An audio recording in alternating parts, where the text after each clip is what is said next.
샬롬 반갑습니다. 오늘도 아침 묵상으로 주님과 함께 동행하는 우리 모든 식구들에게 주님의 은혜가 충만하기를 소원합니다.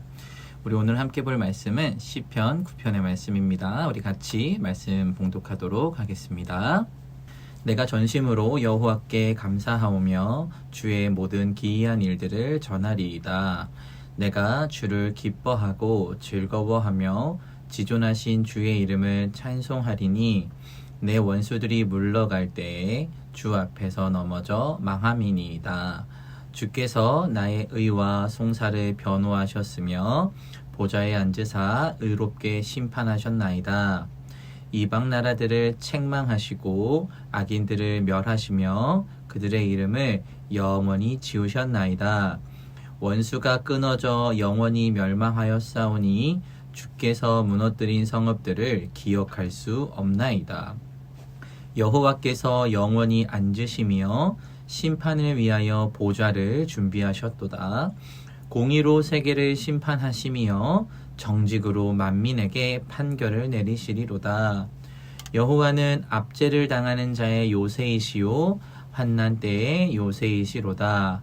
여호와여, 주의 이름을 아는 자는 주를 의지하오리니 이는 주를 찾는 자들을 버리지 아니하심이니이다. 너희는 시온에 계신 여호와를 찬송하며 그의 행사를 백성 중에 선포할지어다. 피 흘림을 신문하시는 이가 그를 기억하시며 가난한 자의 부르짖음을 잊지 아니하시도다. 여호와여, 내게 은혜를 베푸소서. 나를 사망의 문에서 일으키시는 주여, 나를 미워하는 자에게서 받는 나의 고통을 보소서.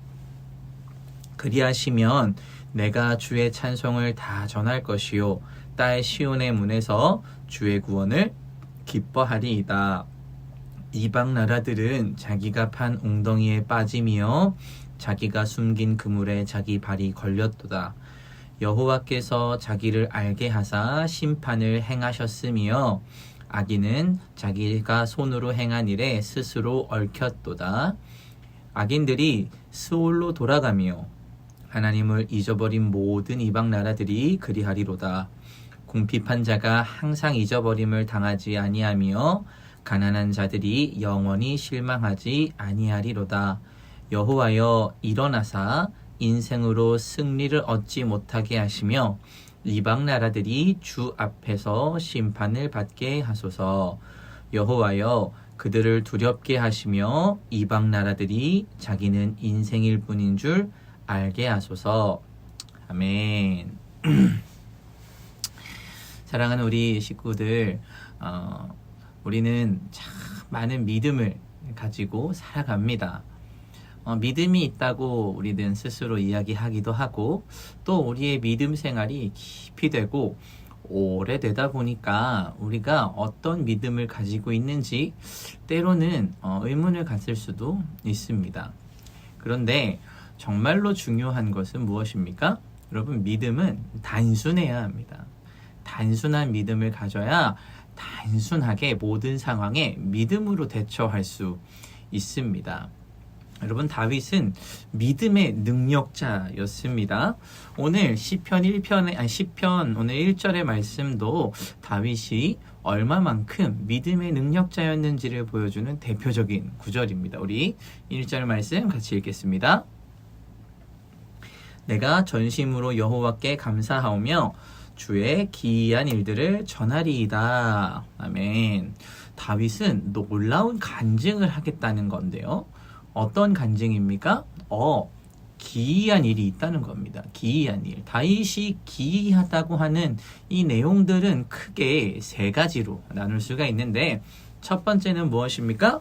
악한 사람은 하나님께서 반드시 심판하신다는 겁니다.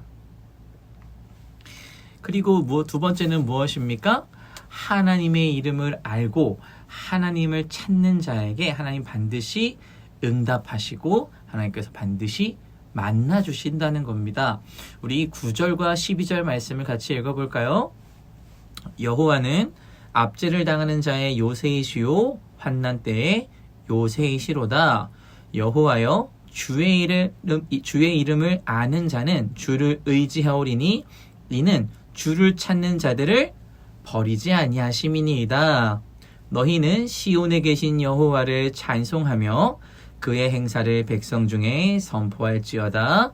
피 흘림을 신문하시는 이가 그들을 기억하심이요 가난한 자의 부르짖음을 잊지 아니하시도다. 아멘. 우리 하나님께서는 하나님을 찾는 사람들을 절대로 잊지 않는다는 겁니다. 이것이 시인의 두 번째 고백입니다. 그럼 세 번째 고백은 뭘까요? 하나님은 가난하고 궁핍한 자를 반드시 구원하신다는 겁니다. 우리 18절과 20절까지의 말씀 같이 읽어볼까요? 18절부터 20절입니다. 궁핍한 자가 항상 잊어버림을 당하지 아니하며 가난한 자들이 영원히 실망하지 아니하리로다. 여호와여 일어나사 인생으로 승리를 얻지 못하게 하시며 이방 나라들이 주 앞에서 심판을 받게 하소서. 여호와여 그들을 두렵게 하시며 이방 나라들이 자기는 인생일 뿐인 줄 알게 하소서.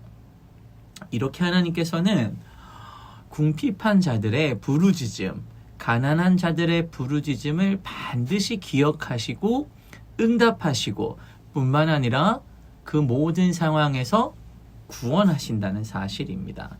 이렇게 다윗은 세 가지의 내용을 오늘 시편에서 고백하고 있습니다. 하나님께서 이 세 가지 일들을 하나님의 자녀들에게 반드시 행하신다라는 것, 그리고 이것이 기이하고 놀라운 일이라는 이 믿음의 고백을 하고 있습니다. 그리고 우리가 이것을 정말로 믿는다면 우리 인생에 고민이 있을 수가 있습니까?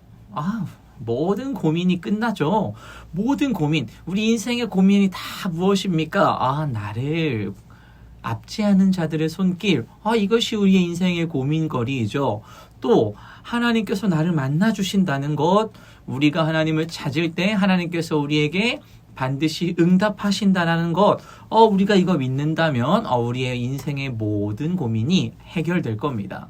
뿐만 아니라 하나님께서 우리의 인생 가운데에서 우리의 가난한 것들, 우리의 연약한 것들, 우리가 구제받아야 되는 것들에 대해서 응답하실 뿐만 아니라 구원하신다면 우리의 인생에 가진 문제들 고민할 필요가 있을까요? 고민할 필요가 없을 겁니다. 우리가 그런 것들을 다 알고 있습니다. 다 알고 있는데 우리는 그럼에도 불구하고 왜 인생에서 고민할까요? 왜 우리는 늘 고민하고 왜 우리는 인생의 길에서 늘 갈등할까요? 그건 왜 그렇습니까? 알기는 알지만 믿지 않기 때문에 그렇습니다. 교회 생활하는 동안 우리가 오랜 시간 동안 하나님에 대해서 듣고 알았습니다. 그런데 다 들어서 알고 있지만 그럼에도 불구하고 우리는 어떻게 합니까? 온전하게 신뢰하지 않는다는 겁니다. 분명히 우리는 믿음의 사람이라고 이야기해요. 우리는 신앙생활을 오래 했다고, 내가 신앙생활을 몇 년 동안 했다고 때론 자랑하기도 합니다. 저도 모태신앙으로 35년 동안 하나님을 섬겨왔어요. 그런데 그럼에도 불구하고 인생의 고민이 우리 앞에 나타날 때, 인생의 갈등이 내 앞에 생겨날 때 고민하고 갈등합니다. 믿음으로 이겨내지 못한다라는 거죠. 우리가 익숙한 일을 할 때는 고민하지 않습니다. 왜냐하면 우리가 자주 해본 일이기도 하고 우리가 잘 하는 일이기 때문에도 그렇죠. 그런데 하나님의 말씀대로 사는 건 늘 고민합니다. 왜 그래요? 하나님의 말씀대로 살아본 적이 없기 때문에, 혹은 하나님의 말씀대로 살아본 적이 드물기 때문에 그렇습니다. 우리가 하나님의 말씀대로 살아온 경험의 축적, 그러니까 하나님께서 내게 말씀하신 대로 순종해 본 이 경험이 적기 때문에 하나님의 뜻대로 사는 게 맞을까 이렇게 고민하면서 하나님의 말씀을 확신하지 못하고 하나님의 약속을 신뢰하지 못하는 겁니다. 하지만 사랑하는 성도 여러분, 믿음은 단순한 것이라는 사실을 기억하시기를 축복합니다. 여러분, 오늘 시편의 저자가 처한 이 상황도 절대로 녹록하지 않았습니다. 우리 13절 말씀을 같이 살펴보겠습니다. 여호와여, 내게 은혜를 베푸소서. 나를 사망의 문에서 일으키시는 주여, 나를 미워하는 자에게서 받는 나의 고통을 보소서. 아멘. 다윗은 지금 어떤 고통에 빠져 있습니까? 사망의 고통에 빠져 있습니다. 죽을 것 같은 상황에 처해 있다라는 것이죠.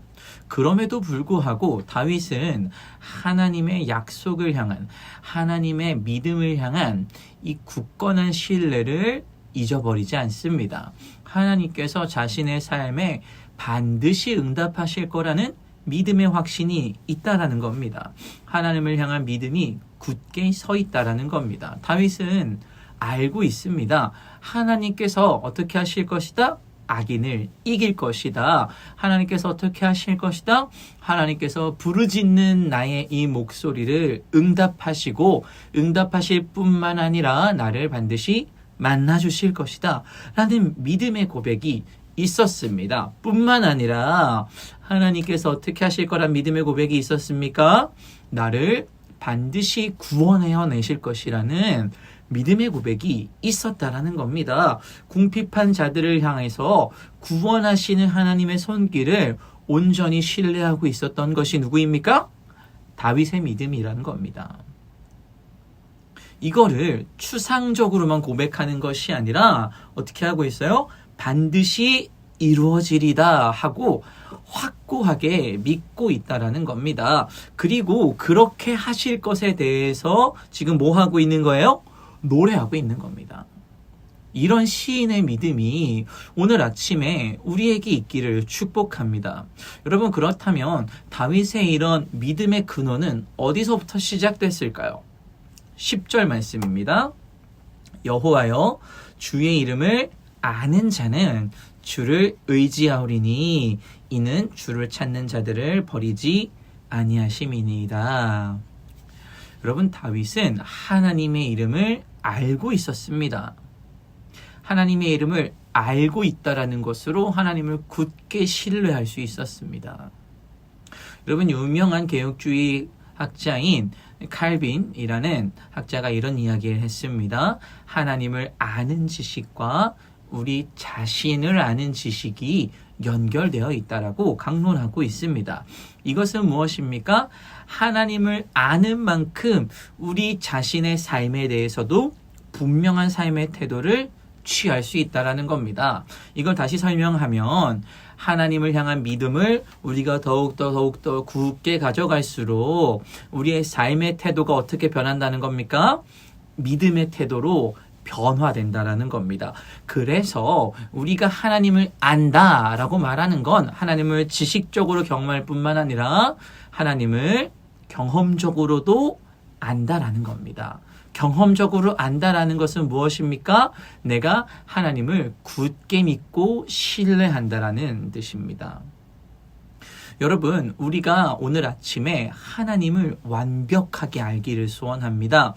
내 삶에 대해서 온전하게 이루시고 내 삶의 모든 부분을 구제하시고 구원하실 그 하나님 앞에 우리의 삶을 온전히 드리고, 하나님, 내 삶을 주님께 드리오니 내 삶을 주께서 경영하여 주시옵소서 라는 믿음의 고백이 오늘 아침에 우리에게 있기를 소원합니다.